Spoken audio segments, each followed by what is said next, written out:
значение времето и няма значение какъв ще бъде изхода. Важна е каузата.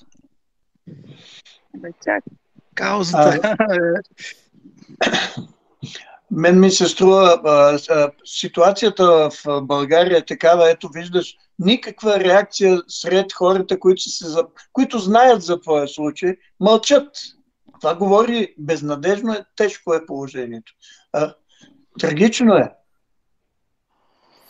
Народа е в... как да го кажа, не в кома, ами хипнотизиран. В транс. Да. Нито приема, нито предава. До такава степен му е промит мозъка, че се чуди откъде, на кой да повярва.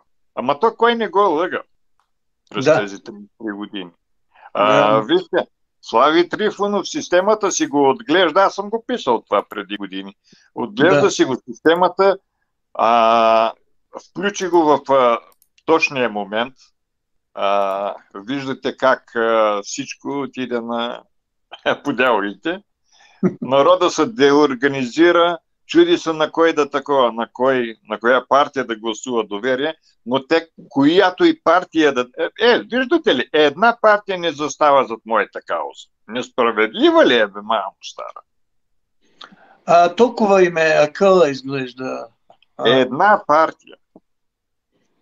Те само са ти дали потвърждение, че са го получили, никаква реакция става въпрос. Няма реакция. Да. Така е. Да. За кой да гласуват? Това си е явен признак, че всички партии се пазят и са на веришка на проруския мутролигар. И пуснал ли си до ПП, ДБ или само до президента си пуснал? Всичките са въздух под налягане. Ако една партия има желание да оправи България, трябва да почне точно от националната кауза. От там. Всичко да е свързано с нея. Това да стане доктрина и история. Всичко трябва да е в името на тази национална кауза. Да. Иначе се разводняват нещата. Народа няма ориентир. Нищо не става. А те плямпат. Да върви заплатата. Да влезнат вътре и да върви заплатата. Ако трябва да се прогласува някакъв закон, който да устройва мутроолигархията, ще го направят. Нещата можеше да се оправят кардинално преди 33 години. Ако бяха тръгнали, ама някой да признава грешката, да каже, аз преди 33 години направих фундаменталната грешка и гласува за плавен преход. Някой да го е казал това? Няма такъв, нали? Някой да е застанал да каже, аз устоявах каузата на демокрацията, така, през годините. Няма такъв. Всички се напасват. Остават се на собствените си деца да бъдат експлоатирани, манипулирани от собствените си деца, да ги е страх от децата им. И твърди, че си мислиш за детето. Как си мислиш за детето, като го усъкътява? Както казва, нали, Гранчаров, само му купува. Защо? Да си измие съвестта си и мисли, че прави нещо. А те не говорят и с тях, не комуникират и на такова неискрено ниво, на доверие да има между родители и деца. Има нещо друго. Цялата система е сбъркана. Един родител не може да направи нищо срещу детето си и Гранчаров го е прозрял това. Особено в тинейджърска възраст. Той е неориентирано, изтървано от първите 7 години. Не може да му говориш ти за история. Това няма морални ценности, няма изградени морални ценности. Вижда лъжата, фалша навсякъде. Това не е глупо. И вижда нещата, и това, което то вижда от неговата гледна точка, е точно така. Да. Как да му обясниш ти, когато е изтървано, нали, до тогава, да си познава историята? Така. Но една държава, ако мисли за поколението си, ще почне още от люлката. Както ни баламосваха нас. Да, вярно е, може да са били в грешна посока, ама поне знам как се прави. Как се промива съзнанието. Но с истинската история може да се повтори същото и като се знае каква е насоката, какво лошо има. Това е образованието. Всичко в живота е манипулация. Въпросът е, ти как ще погледнеш, кое е истината? Да докажеш своята истина. Да си прав и да устояваш. Иначе, сега също ги манипулират с това безхаберие децата. А имаме общ интерес. Ние всички имаме общ. Да. В името на една национална кауза да ме подкрепят мен, ако щеш. Лошо ли е? Аз за твоя случай разказвах на много класове. И за твоята борба. Това е идеята. Иначе, ако караме така и чакаме... много интересно, ако и те направят същото. Да се промени, няма. Тя ще ни изкара от Евросъюза. Защо? Защото така сме нужни на големия брат. Има партия, която дори да има мнозинство, да вземе и да наложи това, което е обещала. Дори да има мнозинство. Национална кауза, в името на нея нищо не може да направят. Никой. Дойде ли Видеовден, всичките са ясни. Но времето си върви, олигархията си се окопава, ние старите, дето помниме прехода, си отмираме и се забравя. И това е целта. Кой крал, кой ял. Виждаш ли 15 дена, 180 човека и никой не е споделил. Кой да ги натисне? Народа е ушешавен. Аз се замислих тук, искам да ви предложа нещо, не знам как ще се възприеме. Да речеме, ето той е 15 дни вече в гладна стачка. Близките 1, 2, 3, 4, 5 дена, ако не се започне някаква акция, че да се предизвика натиск върху партиите най-вече, за те да се ангажират и да кажат, ние тия две неща, които ги иска Евелин Влахов, ще ги направиме. Нали? И за промяна на националния празник, и за сериозно, нали, за запознаване с истините на българската история. Това не е то, за да не си отиде този човек. Дали не е по-хубаво да предложим една такава акция? Да сложим телефоните примерно на лидерите на партиите и да накараме хората да им звънат и да казват, вие защо ни лъжете, че искате нещо добро да правите за България, след като един човек, който е обявил гладна стачка и е застрашен живота му, не ви пука за това. Както не ви пука за Евелин Влахов, така не ви пука и за всички нас. И затова, понеже сте безсрамници, ние ще ви накажем включително и с бойкот на изборите. Защото те ще се плашат само от това нещо. Разбира се. Това е пътя.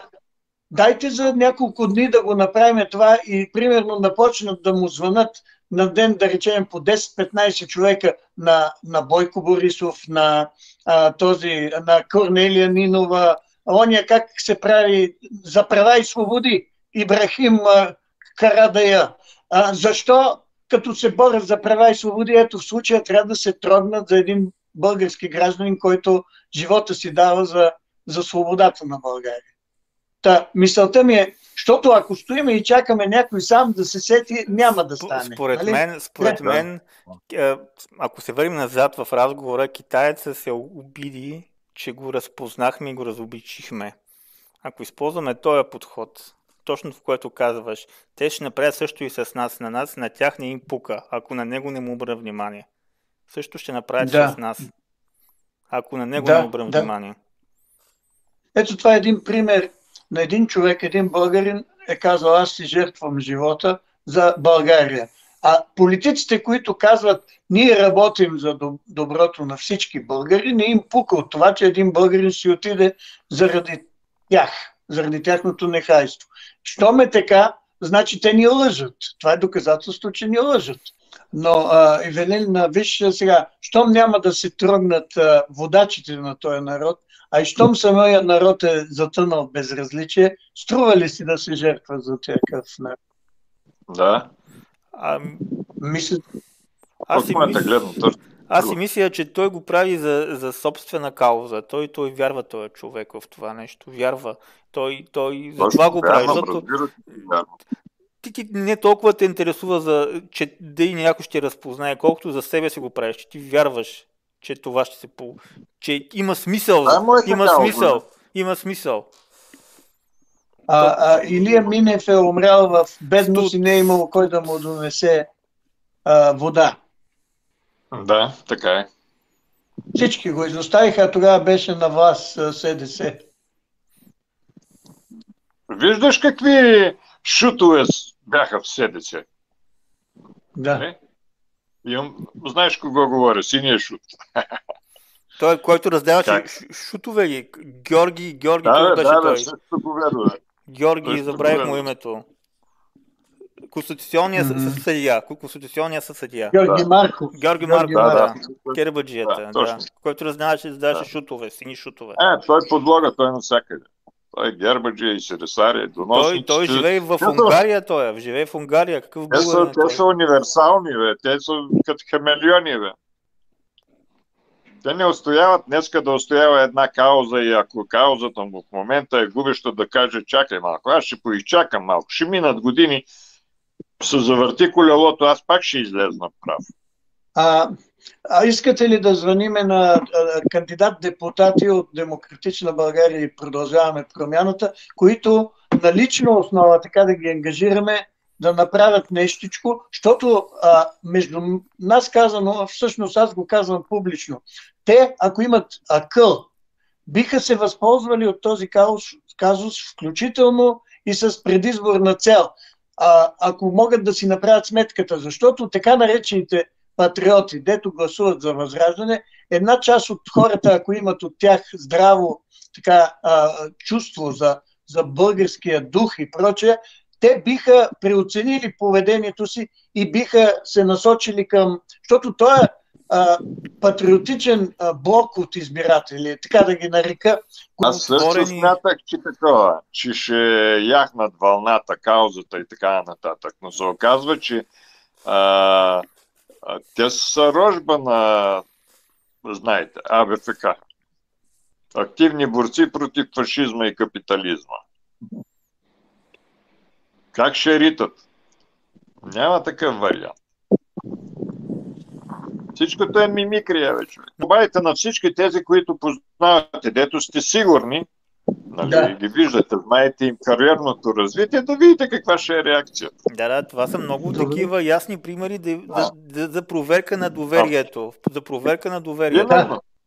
Да, така е. И не само с твоята стачка. Не само с твоята стачка. Кога ще спреш главната стачка, например? Кое искаш да направя да спреш главната стачка? Само да те чуят или... Аз съм го писал, бе. Ама искаш да кажеш, искаш да променят националния празник и там да има национална доктрина. И да се промени историята, бе, да се научи историята така, каквато е. Истинската. Да го прочитат или да го приемат или само да се приеме, бе, човек. Да се приеме, бе. Велин, ако примерно една от партиите, да речем Демократична България и Продължаваме промяната, заяви публично, че на първото заседание още на Народното събрание ще постави за гласуване декларация, в която се стоят тия две точки. Промяна на националния празник на България и втория момент изучаване на истинската история на България в училищата. Ако обещае това публично някоя партия, ти ще прекратиш ли гладната стачка? Публично да го заявят, че на първото заседание ще внесат такава декларация за гласуване. Или го това, да, ще прекрата. Да. Но ако ме излъжат, пак ще подкара. Ако излъжат, тогава и други хора ще се намесиме, защото всички, които сме гласували, няма да им простим, че не си изпълняват това обещание. И ще се да. Така става. Да. Добре. Заявят ли го публично, никакъв проблем няма от моя страна. Добре. Почваме тук в близките часове да правим преговори с тези кандидат-депутати. Те сега много обещават. Народът не е прозрял как зад колисието дърпа политиката. Как е върти, разбираш? Народът си вярва, че политическите партии играят негов интерес.